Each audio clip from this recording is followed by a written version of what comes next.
Welcome. In this video, I'll show you three methods to close positions on Binance Futures. All right, so first up, as you can see here under the Futures section and Positions, or the Positions tab. So what you're going to do is just go ahead and select or locate the open position you want to exit. Okay, and then once done, just go to find the Market button. Okay, and what you'll do is just go ahead and click on it to immediately close it at the best current price. Okay.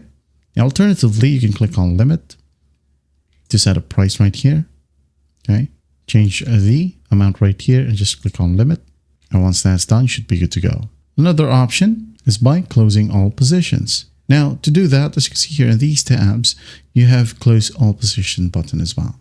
So just click on it. And it says here, closing all positions cancels all open orders under USD under this future section by market order.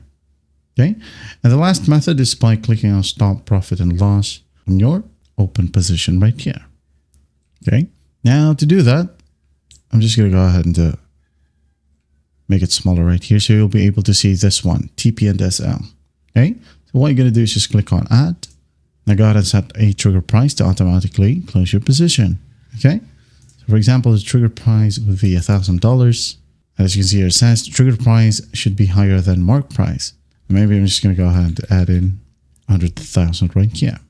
Okay. And once that's done, just go ahead and click on confirm. And that is it. Those are three ways to close positions on Binance Futures. I hope this video helps, and I'll see you in the next one.